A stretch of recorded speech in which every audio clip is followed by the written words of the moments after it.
Back at it here on the Two Deep NFL podcast. Jeff Chadiha, Eric Eager, Soren Petro with you. We're breaking down the Baltimore Ravens' giant win over the San Francisco 49ers. Can they actually be Super Bowl favorites, the Ravens? Or are they just going to screw it up like they normally do? Is Lamar Jackson the MVP? Bad day for the Niners, or are they just a product of a weak NFC? We'll talk about that. Cowboys, have they already blown all the credibility they won by beating the Philadelphia Eagles? Does the win over Dallas mean the Dolphins are for real? Is Antonio Pierce the right man for the job in Las Vegas? How far can Joe Flacco take the Cleveland Browns? What are we all looking at in Week 17? We discuss it right now on the Two Deep NFL podcast.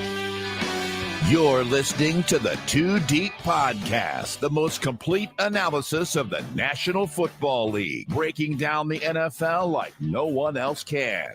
Two Deep is hosted by Jeff Chadiha, Eric Eager, and Soren Petro. Jeff Chadiha is a senior columnist and on-air personality for the NFL Network and NFL.com. Eric Eager is the vice president of research and development for Sumer Sports. Soren Petro was the afternoon drive host of the program on Sports Radio 810 WHB in Kansas City. Two Deep is proudly brought to you by Gann Asphalt and Concrete, Kansas City's nationally recognized full-service paving and pavement maintenance contractor, making parking lot problems disappear since 1994. Free consultations, no commissions, in-house crews, and every project comes with a written warranty. Find them online at GannAsphalt.com or call 816-484-3338. Gann Asphalt and Concrete, one contractor, all things parking lot. Now, here are the hosts of the Two Deep Football Podcast, Jeff Chadiha, Eric Eager, and Soren Petro. And thank you very much for joining us here on the Two Deep Football Podcast as we talk some NFL football and talk about a very big game. Jeff, let's start right with the Baltimore Ravens and 49ers. This one, for a lot of people's money, a preview of the Super Bowl. Did we see that the Baltimore Ravens are definitively the best team? Even they can't screw this one up. It's going to be a bad Super Bowl if it's a repeat of that, what we saw. But look, I think the Niners had a tough day. But more importantly, the Ravens proved they actually have the makeup to deal with a team like that, which is really good linebackers, obviously a variety of pass rushers, and a quarterback who's probably going to win the MVP now. It's like you watch them offensively, they look a lot different now, especially with Lamar in the pocket, moving around, making plays downfield. He does not look overwhelmed by having to throw the football or being denied the opportunity to run the football in the way he did in the past. So I picked him to win that game. Didn't pick him to blow the Niners out. But what it showed me is that the moves they've made, not just on defense, because guys like Kyle Hamilton stand out, but just you look at Isaiah Lively, their backup tight end, who I think has shown a lot of promise as a playmaker in that offense.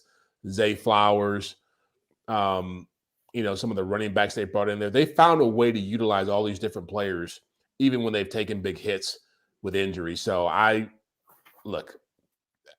we've had our questions about them. They look like they're going to win a championship this year with that group. They look like it, Eric. Ultimately, we're not going to know the answer to this until they get out there and do it, and they're not going to live down all the detractors until they go out there and do it. Do you expect them to do it? Is this team different, and if so, how? This team is like the same good Ravens team, they kind of are every year, right? Like they kind of zig when others zag. You had that draft where everybody's talking about positional value and all this, and they just take a safety and a center in the first round. Those guys are two good players for them. Obviously, Lamar's played better. Monken had, but also they drafted a real wide receiver out of Boston College, Zay Flowers. They, now Rashad Bateman doesn't have as much. They went and got Odell when other teams didn't want to get Odell. They paid up so that Odell would get in the building before. Then they, they're the smart team that, goes out and gets a Jadeveon Clowney, has the money for that kind of stuff. Like, I think this is the same stuff the Ravens have been doing organizationally for 5 to 10 years.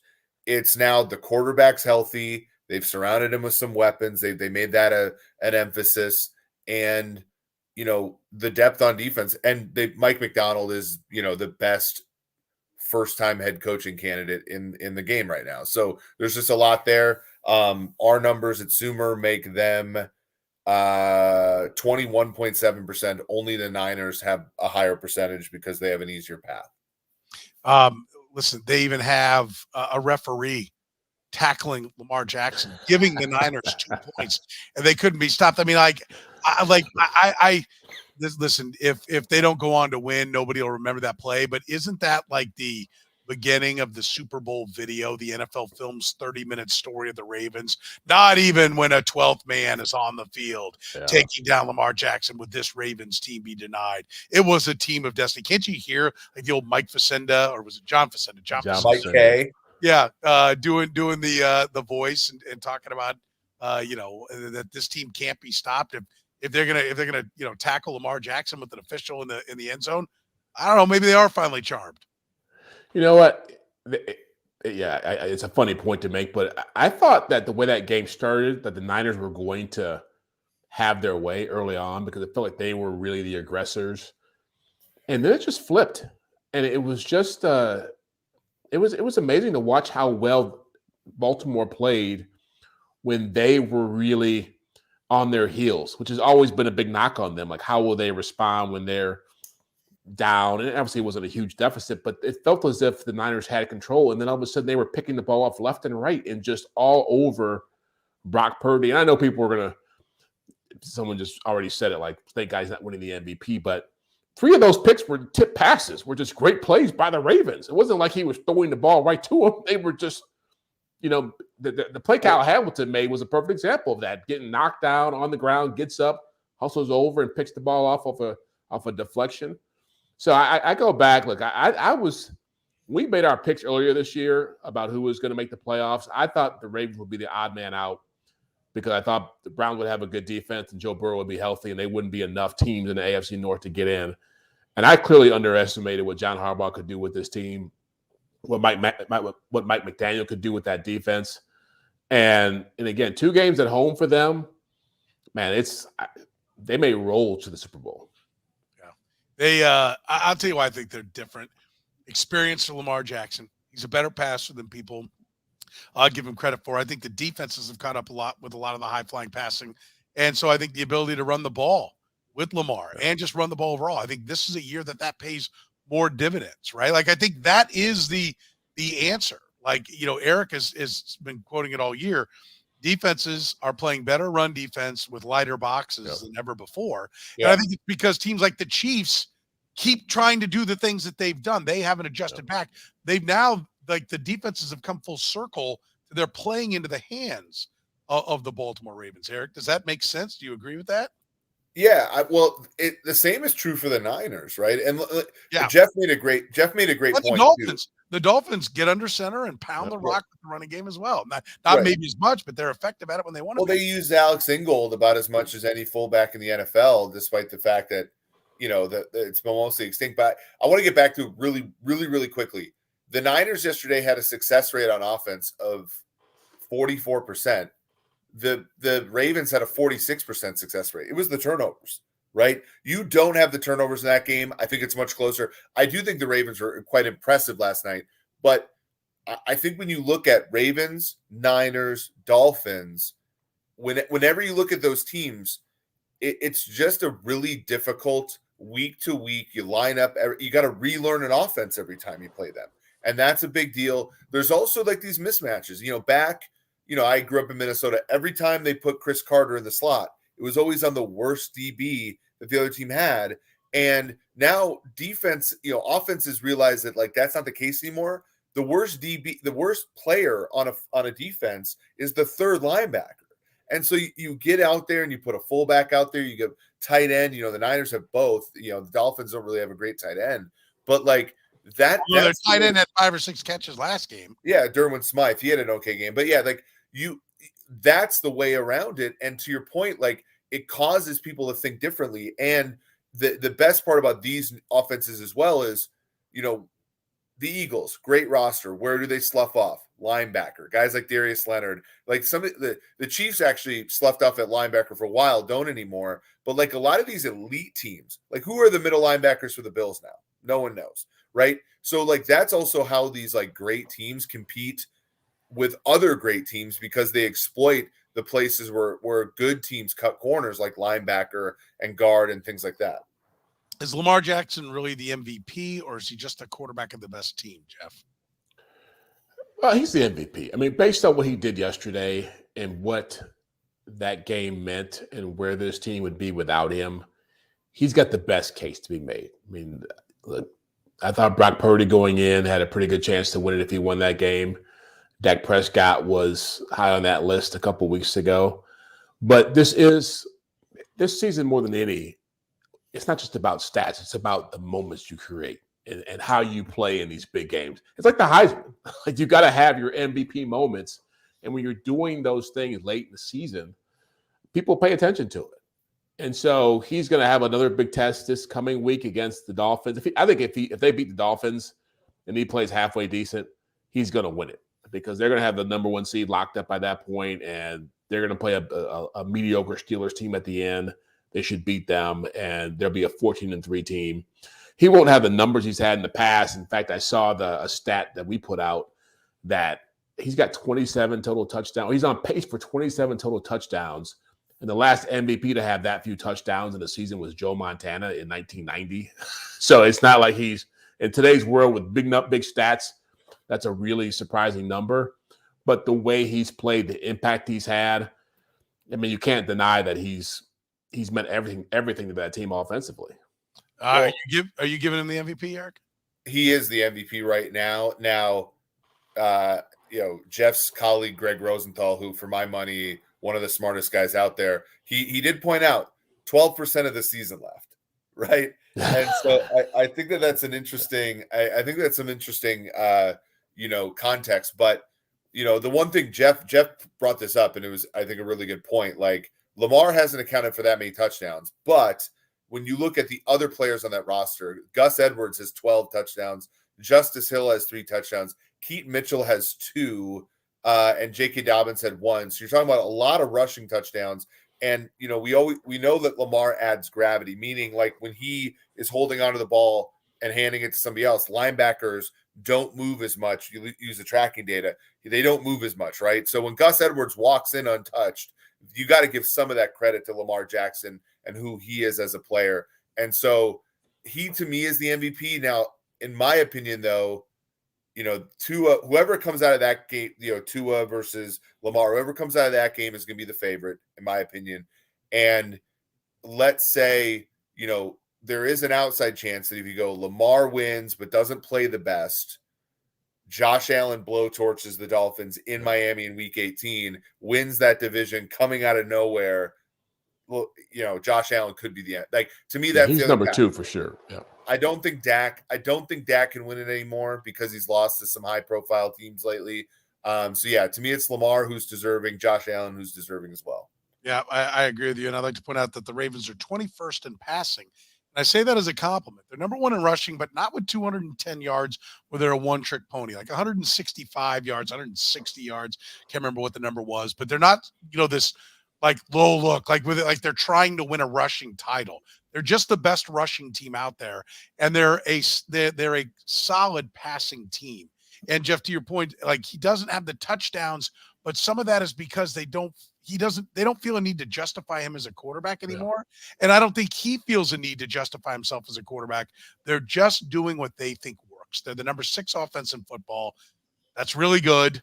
Right. Like they have no apologies to make for how they're playing now. And I think they're more diverse. Do they want to get down 24-0? No, they don't. Neither does anybody else, by the way, especially in this era where the offense is down. But they can do more than just pound the rock. Look, he had a play in that game where he dropped back to pass. Nothing was open. He came out of the pocket. He was still looking to run. And then he took off and he ran for like 40 yards and like juked Fred Warner out of his shoes. And it was just the ball was at the 10-yard line. They kicked the field goal, but it was just he can do that kind of stuff. A week earlier against Jacksonville, defensive lineman had him in his grasp and he ducks under him. He looks around, throws the ball to Isaiah Lively, who makes a great catch. Like those kind of moments are what makes him the MVP. People have thrown out Christian McCaffrey. I've never thought that he should be that high in this conversation because, one, we've devalued running back so much that we shouldn't even start creating this world where, okay, now a running back could be MVP. But two, he hasn't put up the numbers in those key moments. I mean, the games he's played against Dallas and Jacksonville and Philadelphia, he had 2 touchdowns. And so it's a quarterback award. And right now, the best options, I think, as Eric said, are going to be Lamar Jackson and Josh Allen. How much do we devalue the 49ers, Eric? I mean, is it just an off day? You mentioned the turnovers. Sounds to me like you think that this is a much more even game. If we get a 1-1 or 0-0 turnover game, that this is much more even. You still high on the 49ers, or you back off and we say, okay, there's only a handful of teams that actually have winning records over there in the NFC when it's all said and done. And they're just kind of bloated off easy NFC wins. Yeah, I downgraded them a little bit yesterday just because Trent Williams is a question mark. Brock Purdy is going to be a question mark. And one thing that we've talked about on this show, like with Joe Burrow relative to like Josh Allen, is like the quarterbacks who are not as physically gifted, injuries affect them more. And so I think Purdy might play, but I don't necessarily know if he's going to be as effective when he's banged up. So, if I could assume no injuries from last night, I wouldn't have downgraded the Niners much at all.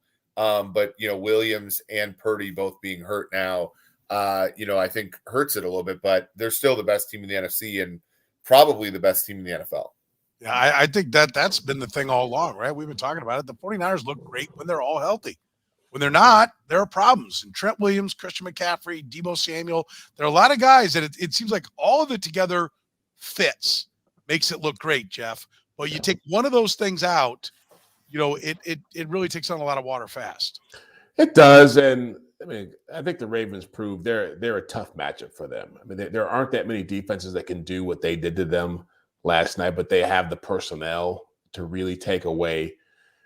They can match it with Deebo, with Marlon Humphrey. They can put Kyle Hamilton on a tight end. Roquan Smith and Patrick Queen are fast enough to run with Christian McCaffrey. You can't get away with the matchups that they're able to create against other teams. That's what makes them so good. So, look, they are playing in a weaker conference, but you look at their overall record. I mean, they beat up on Jacksonville pretty good. I know the Browns got them earlier in the year, but the Browns also have the kind of defense too, like the Ravens, that you can actually match up with them with.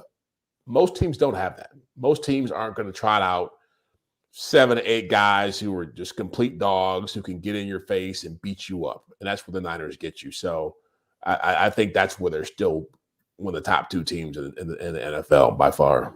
Yeah, if they're healthy, I think they should come out of the NFC, and then it's a one-game match. Yeah. Dallas can't mess with them. I don't think so either. Philadelphia can't either. No. I think Now the Lions. Well, all right. So let's talk about what are put your top 4 in the NFC. How would you rank your top 4 for winning a championship right now in the NFC? Currently, yeah, I'll go. Niners 1. I still think they're number 1. We all agree on that. We all agree on that. 2, I think, is the Eagles still, but it's hard for me. But it's not by much. It's definitely Niners, Eagles, Lions, Cowboys. I think the Lions are number 2 for me, and the Eagles are 3. Okay. So is it just the matchup with Cowboys Dallas? 4, yeah. Is it just the matchup with San Francisco that has you guys down on Dallas, or is it general?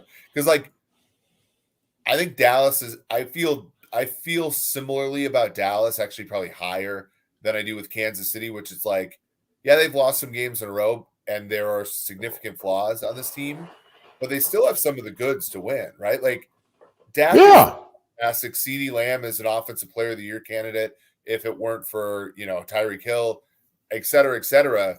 And if the Niners get upset somehow, I don't necessarily. Well, the problem is the Niners will probably play the Cowboys in the second round, so that's one issue. But I think they're live.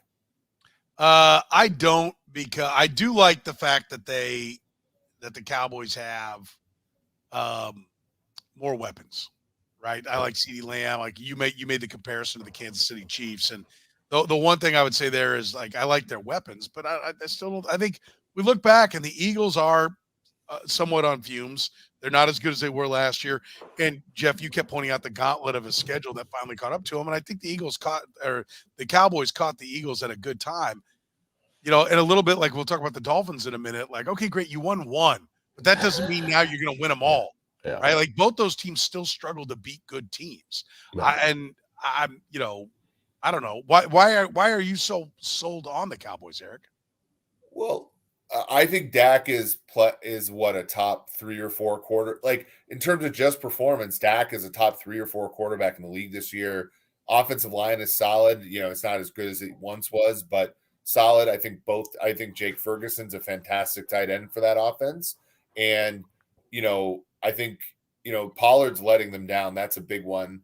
But then defensively, they do the Dan Quinn thing really well, and they create turnovers, and they stunt, and they mix up coverages, and like there's a lot to like. And like Mike McCarthy's pretty good as a motivator. Like I think he's kind of firmly in that Mike Tomlin camp for me. Like there's a lot. I think Dallas is a good football team, and all these teams, like they can't beat the Niners until they do, right? And they can't, they're not, they can't win in the big games until they do, right? And I think. Stafford, for example, exercised a lot of those demons a few years ago. Like, I think Dallas, there's an outside shot they could as well. I like this Lions defense is trash. They're getting players back, though. The Lions offense can score at will. But how about this one, Jeff? Do we need to put in there the Rams? I think they're underrated. I think they're vastly underrated, and they could upset a couple teams based on how they're playing. Nobody's talking about it, but Matthew Stafford has got like the last 6 games, like 17 touchdown passes and 2 picks. That Kyron Williams, the running back they got there, he's got like average like 130 yards the last 6 games. They were 3-6. He's a beast. Kyron Williams has radicalized me. I think he matters for that. Yeah. And so you start looking at those pieces. You got Sean McVay with a running back, 2 good receivers, and a quarterback who's playing well, who's a veteran, who's won a championship. That's a scary proposition in a very weak conference. Like the thing about Dallas, that just to kind of put a bow on what Eric was talking about, that is just super scary for me to actually get on their bandwagon, is just like they've proven they just can't stop the run. And every other team we're talking about here can run the football effectively. Like whether it's the Rams, whether it's the Niners, whether it's the Lions, whether it's the Eagles, they can whatever you want to do on defense on those teams, all those teams can run the ball down Dallas's throat. I think the scary thing is who's going to get stuck with the Rams in the first round, right? We know, like on paper, the Bucs are sacrificial lambs to the Cowboys, right? If the Cowboys don't win that game, if they don't beat, the Bucs have played pretty good football. I know, but if the Cowboys are anything, we're not worried about them beating an NFC South team, are we? Like if we're going to be like, oh, the Bucs are playing pretty good, then stop talking about the Cowboys being good. I'm not. No. This is an independent statement. The Bucs. The Falcons and the Saints have the first and second easiest schedule so far this year. The Bucs 19th. They had the first place schedule, and like they're playing good. Like Todd Bowles, Baker Mayfield. Good job, guys. Funny. Yeah, Marcus Robinson. That's funny comment. I like Todd Bowles, but like let's come on. It's Baker Mayfield. Like if Dak Prescott and the Dallas, I get that. Yeah. Then I don't want to even. No, the Rams are frisky. Then the Rams are 4, and the Cowboys don't belong in this conversation. If the Rams go to Philly or Detroit, right? Like that Stafford versus the Lions would be really a cool story. But I think how much is that the nightmare of all of Detroit? Oh yeah. Yeah. But Lions fans root for Stafford though. Killing the Lions. Yeah. But Lions fans root for Stafford though. Like that'll be still a Lions thing. Yeah.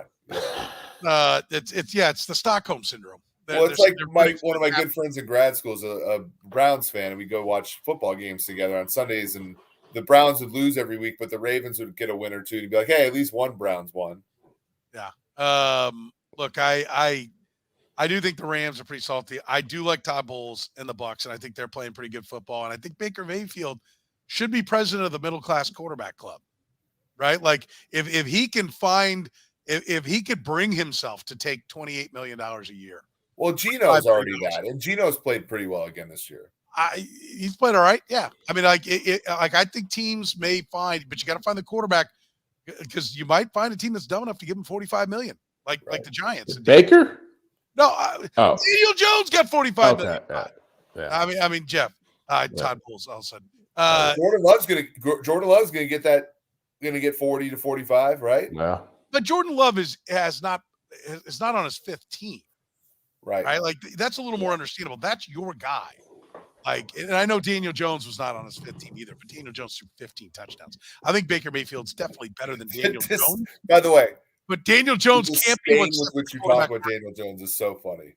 I mean, it's earned, but the disdain to which you talk about the 15 touchdowns that Daniel Jones had was so palpable. And I get it. Aikman-esque. He's earned it. I mean, he's terrible. Seriously. Like it's the dumbest contract that's ever been handed out in the history of sports. No. Name me a worse one. Jamal Adams. No. Erroneous.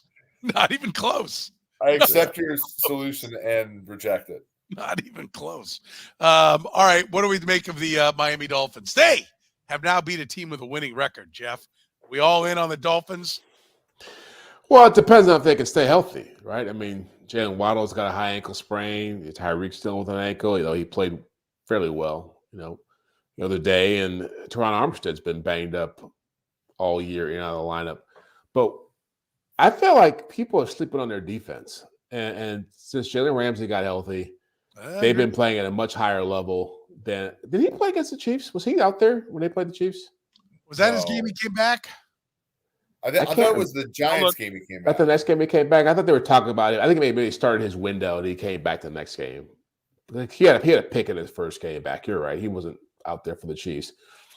But when you watch them now, like they miss Jalen Phillips, but overall, man, Bradley Chubb's been playing at a high level.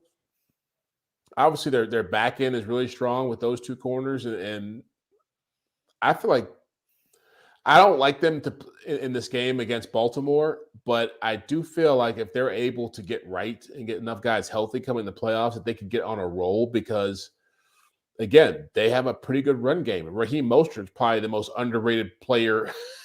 I've never seen a guy score 20 touchdowns in as quiet a fashion as he has this year, but they got a ton of backs. Obviously, Tyreek is a game breaker for them, and they finally got that big win. I was super impressed with how they played against the Cowboys because when they had to run the football and get tough, they did it.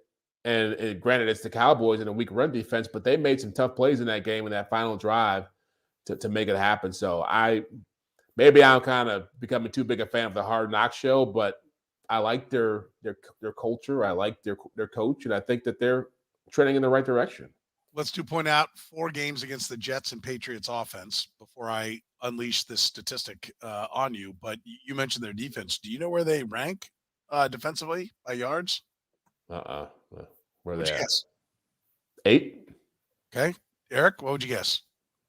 I know you dive into much deeper stats, so you probably don't look at the yards, given up. Yeah, I can tell you, I think they are. They're first. Let's go. No, third. No, they're not first. The Ravens are first. They're right? 13th in points per game. Third. They're fourth. They're fourth. They're fourth. Yards allowed. Well, they also got to play the Chiefs offense too. Yeah, the Browns are giving up. Yeah, that's true. Wow. The Browns are giving up 260. The Chiefs are giving up 287. 294, 295 for the Jets. 297 for the Dolphins. Chiefs are second in yards allowed per game. Wow. Yeah, but can I also point out Carolina's 5th? The Jets are 3rd and Carolina's 5th. So how much does defense matter? Yeah. The Chiefs have got their best defensive team, and they got their worst. What helps when you can score the ball. Well, I mean, I think it speaks to – I agree with you. I think your point – I'm backing you up 100% on the Dolphins' defense is being slept on. There's good talent there. Christian Wilkins in the middle is a big man that has damage on his mind. I like him a lot. Eric and I tried to get him traded to the Kansas City Chiefs 2 years ago. But I think but your point is a great one, Jeff. When you score, it gets easier to go after something. You don't get worn down. We've watched Kansas City get worn down at the end of games. They play great for 3 quarters, and then against the Raiders, they got to get a stop, but they've been out there all day, and all of a sudden they give up 70 yards rushing on 5 carries, and the game's over. These offenses that can score a little make their defenses better. One, they stay out on the field, and you're not giving up yards when you're sitting on the bench drinking Gatorade. That's one thing that helps the defense. But I mean, I think it does speak to these teams having the offense really helps them out as well. Yeah, you take more chances with the ball. You can do a lot more things. I mean, it's Miami. If they keep that, I think Buffalo's going to beat them out in the end for the AFC East. But if they're able to hold them off, playing down there in January as the 2 seed will be tough on a lot of teams because they can do a lot more things with their offense. The heat's going to be a factor. There are a lot of benefits that come with them getting that.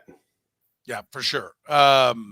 Jeff, what's your top 4 in the AFC? How would you let's line those up the way we did the NFC?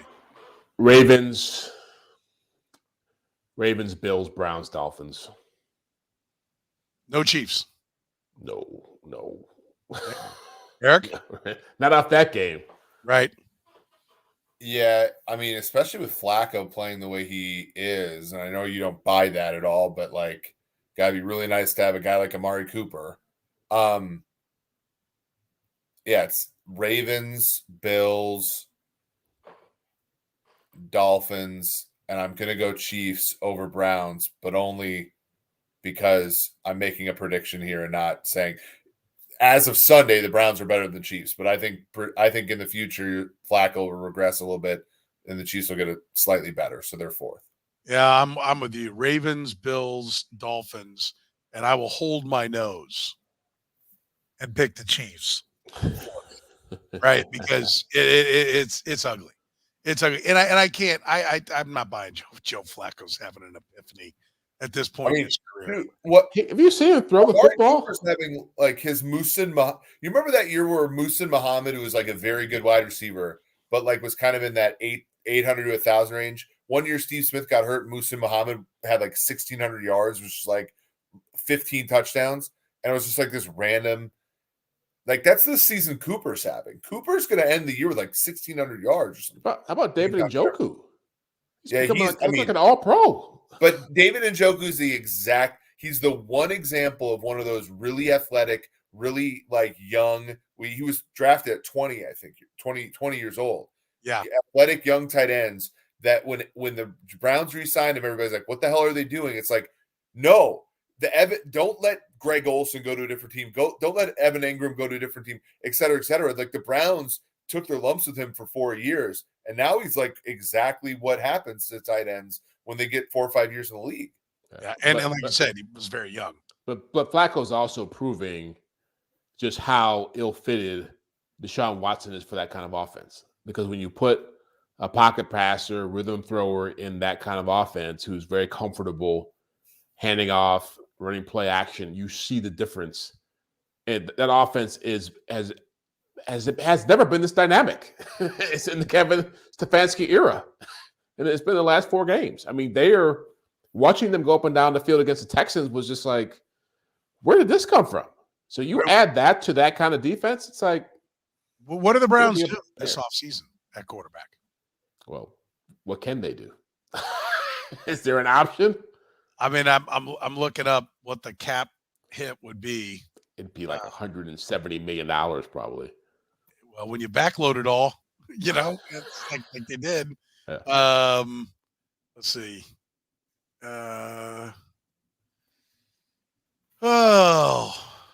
His it would be a nightmare. You know what his 24 cap number is?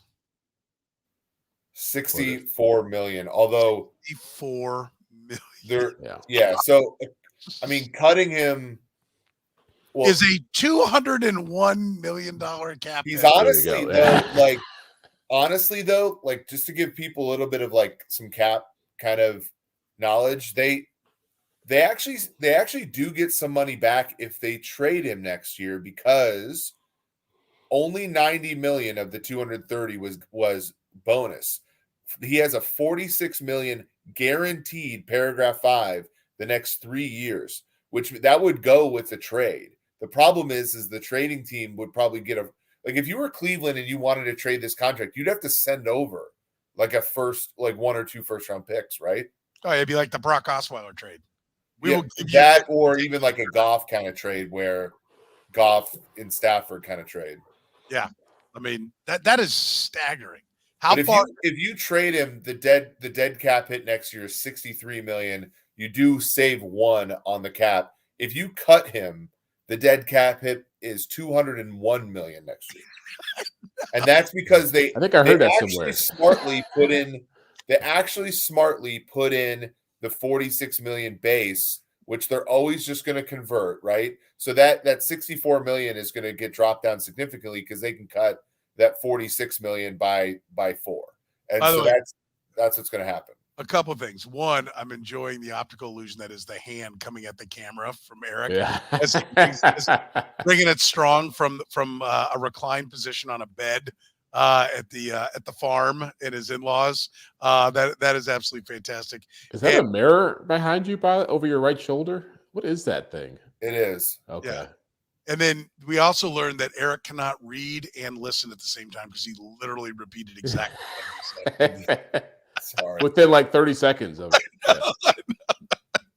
Sorry, I was examining it and I was 30 seconds behind you. Yeah, you're That's right. all right. You're studying. We appreciate it. How far can the Browns go, Jeff? AFC Championship game. I feel like if the way they're built with that defense, Flacco is a great cold weather quarterback, so he's not going to have a problem being in Baltimore or Buffalo if it comes down to that. The real issue is just that the injuries. I mean, the offensive line has been so beat up they don't have either one of their starting tackles. And when you start seeing the Ravens, you start seeing even the Bills have gotten a lot nastier up front with their defensive line without Von Miller doing anything really.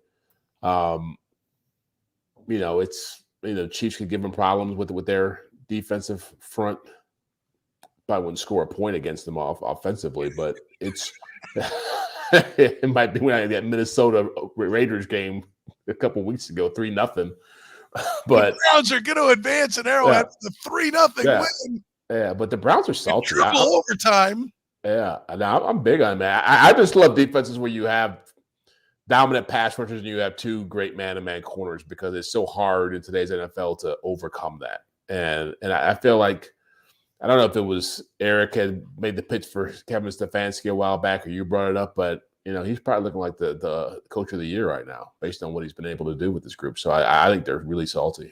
Yeah, AFC Championship game, I think, is kind of like what I'm not saying they're going to get there, but they can get there. They're also going to be hell on wheels. They may go out in the first round, but somebody will know they played a game after that one's over for sure. All right, Antonio Pierce, has he done enough to be the Raiders coach? Should he be the Raiders coach? Will they give it to him? Should they give it to him, Jeff? Should they give it to him? I feel like he's going to have to win the last two games to really put that pressure on them. I think if they're a playoff team, he's got a hell of a case. If they're a 8-win team, no. I mean, it's going to be hard. I don't think they're going to go in that direction solely because I look at this division and I look at Andy Reid here in Kansas City. I look at Sean Payton in Denver. The Chargers have to make some kind of high-profile hire. I don't see how the Raiders could sit back here. And if you don't hire a really strong head coach, you're conceding a decade of losing in this division to whoever, the Chiefs and whoever else, has a chance to compete with them. So I love what he's done. And I love the way they played in that game against Kansas City because they clearly are playing for him. I was on the field before the game started and they came out for warm-ups on the south end zone. And I was just struck by Josh Jacobs was going around. He was limping, shaking everybody's hands. All the other coaches were coming up to people and, getting them pumped up. And I was like, wow, this team is really connected for being gone through all the drama and all the headaches. And I was like, this is a really good indication of the kind of coaching job he's done because they believe in him and they're playing for him. And so I'd love to see him get it. I just don't know if he's going to have enough assets, to really make Mark Davis, believe. But I saw Mark Davis on the elevator. He was really happy, on yesterday going down to the field.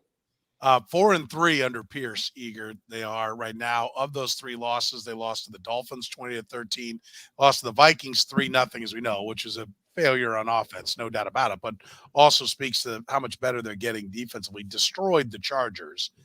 I'll ask you this. I mean, I get it. Let's say Bill Belichick is the Chargers move, and you look around the division that is Andy Reid, Sean Payton, and potentially Bill Belichick. But is that yesterday's crew, right? Like, I'm not trying to close the door on Andy Reid or say, Peyton's not going to get it done after just 1 year of trying to turn the corner. But, like, is there a new approach? I mean, are there new, younger, fresher ways to do things? And maybe, going down memory lane isn't the best way to go about doing things. Yeah, I mean, it's hard because, like, to answer the question you posed to Jeff, does he deserve it? Yeah, I think so. I mean, that team was the last 2 years, one of the worst teams in football, and he's made them competitive, as you said, covering the spread against the Dolphins. I think they covered the spread or pushed against the Vikings. So, like, they've been above market expectation basically every game he's been the head coach. The problem is like the way that these things work, like, you go to a Raiders game in Vegas and like the vibe is kind of weird, right? It's not that they're playing like old Raiders, the autumn winners of Raider. It's like, well, is that Los Angeles or Vegas or Oakland? Like, what are we doing here? Like, so I think the problem with Pierce is he's kind of like the wrong place, wrong time, right? If this was like Minnesota with Leslie Frazier or Dallas with Jason Garrett or something like that, makes a little bit more sense. I think with the Raiders, you've had so many issues at this particular position that, to Jeff's point, you have to go out and kind of have a hire that everybody views as legitimate. Hey, do you think he could be Dan Campbell? Yeah, I think he could. I mean, why would you walk on him? I wouldn't, but what I'm saying is I think they will walk on him, and I think that the data would suggest that when's the last success? Like Marty Schottenheimer in Cleveland's an example, right? There are some examples, but like the interim coach that gets that job, Romeo Crennel here, right, in Kansas City, all that, like, they just don't work. Even if, and Crennel got that Chiefs team in 2011 beat the Packers, right? The 15-0, 15-1 Packers. They played a tough game in Oakland in Kansas City, and then they beat that. They almost knocked Tim Tebow out of the playoffs. Like, that team finished strong, and then the next year was a dud. Like, that's what I think the statistics would make me go against Pierce, even though, like, I kind of believe what, I kind of buy what they sell. I like, listen, I'm kind of open to a fresh idea. I don't like defensive coaches. So that's strike one for me, because I think it's too important, too important to get it right with a quarterback. They don't have that quarterback to marry up to just yet. So they're still going to be looking around. But like, if tell me who that offensive genius is that you want to get and put with your quarterback. Because, like, if I got Mike Tomlin, if I got DeMeco Ryans, I mean, like, are we, I'd hate to pass up on a good coach, right? Dan Campbell. Dan Campbell's not a guy who's calling plays. He's managing the game. And Pierce, in some ways, I wonder if that isn't part of the problem for the Belichicks and the Reeds. And is the game getting to where you can't call, like, one of the reasons why Dan Campbell, Eric, this was true at one point. I know that Dan Campbell is one of the best at his fourth down decisions and all that. And Mike Vrabel has been very good at that. They don't call a side of the ball, right? Like, so maybe that's the new thing, is it's too complex to be having your head in a call sheet the whole time. Remember, Dan Campbell fired Anthony Lynn? Yeah. In Detroit. He was the OC when he first started there, right? So he fired him and gave Ben Johnson the job. But I think you're going to – I agree with your point. I think it's that what makes it tricky for Antonio Pierce with Vegas is they got to figure out who the GM is going to be. So you have to get a really smart GM in there who's going to be able to work with him in the same way that a Brad Holmes has worked with Dan Campbell in partnership, right? Like, they've had a great run because they're on the same page about what kind of players they want. They made a great move to get Jared Goff. They're going to have to pull a trade like that off, give him a shot. You can't just draft a guy and put him in there and hope it's going to work out. And then you got to go find a Dave Canellis type guy with the Bucs OC, or a Ben Johnson, or a Bobby Slowick in Houston. You have to find a guy like that who's under the radar, who can come in there and really coach up your offense, because their offense is horrible. I mean, well, and you need, I mean, this is the big, and my last example of this was when Les Frazier took over Minnesota. Like, the first thing he did was hire former head coaches, right? He hired Mike Singletary to coach the linebackers. He like, in theory, did the right thing when you don't have that experience. And like Pierce is going to be worse than Frazier because Frazier was a coach in the league for like a decade or two. But like, my first inclination, you keep Pierce, but then you bring in, guys who have head coaching experience. But that often, you look at Indianapolis this year where they kind of mismatch like all the great, assistants and everything. Like that could create cultural issues too. Like that's the hard part about the interim thing is like that interim coach was kind of dealing with coaches on the staff he didn't like, right? And so there's a lot of issues associated with that. And so you'd have to get a very clear vision about what Pierce wanted with that full-time position. And you'd have to agree with that, I think, before hiring him. Yeah. I think it's a tricky spot and one that frankly the Raiders usually don't get right, haven't gotten right for a long, long time. So probably whatever they do, you do the opposite, it'd probably be the best. We're proudly brought to you by Gann Asphalt and Concrete with free consultations, no commissions, in-house crews, and every project coming with a written warranty. Gann Asphalt keeps your parking lot safer, helps you and your business avoid unnecessary delays and costly expenses. You can find them online at GannAsphalt.com. That's GannAsphalt.com or call 816-484-3338. Let's talk about week 17, Jeff. What to look for in week 17? I'm not looking at a game so much because I could easily pick, Dolphins, Ravens, or Chiefs, Bengals. The AFC South intrigues me because all three of those teams are in a weird funk. The CJ Stroud's got the concussion, Trevor Lawrence got the shoulder, the Colts just got blown up by 19 by the Falcons, so they feel like they're running out of gas. So I want to see who actually wins this week because it's starting to feel like they're all kind of falling apart. And in Jacksonville, whatever, they were the top seed, 4 weeks ago when they were 8-3, and now they're sitting there at 8-7, could be out of the playoffs. So I don't know who to trust, but I'm definitely curious to find out who actually shows up this week. Yeah. The NFC South is like the old Thursday night NBC comedy lineup, right? Like, it's one after another of like what's going on right now. Cheers, Cosby, Seinfeld and Night Court, Night Court running through there. Eric, what are you looking at here? Yeah, I mean, this is one that by the end of the weekend might not matter as much because Seattle, is favored against the Steelers and the Rams are favored against the Giants. But Vikings Packers on New Year's Eve night could be for a playoff spot in the NFC. It's also, anything that can get Joe Barry's defense against Nick Mullins' offense, I think will be, a clash of two very interesting entities there. Is it the cheese curds all around you that is like seeping in since you're there in Wisconsin that brought you to that conclusion? No, I mean, like that game, like I want to see Joe Barry defend Nick Mullins. Okay. I think it is a really fun weekend of football. Chiefs, Bengals. Chiefs are a mess.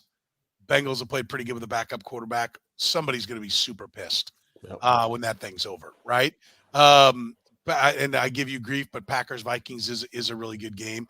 There, Steelers Seahawks, two teams fighting for everything that they got in there. I think that's a really cool game. Bucks and Saints is a really good game, as you mentioned, Jeff, with the NFC South that's there.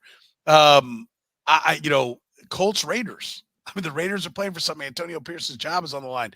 Colts are trying to get into the playoffs. The Bears can get to 8 wins. Mathematically still alive. Yeah. They have the Falcons and the Packers. They have 2 losing teams. The Bears can still win 8 games. And they're playing the Falcons. I keep waiting for Arthur Smith to be fired coming off the field, but the rest of the NFC South makes it acceptable for him to keep coaching that team, but he may go lose to the Bears. I mean, can you imagine where that possibly is? And then the headliners, the Lions, Cowboys, and Dolphins, Ravens. I mean, that's pretty good football. And, it means a lot coming down the stretch. But my favorite game, I always like the turds, Bears Falcons. Like that is just a misery bowl.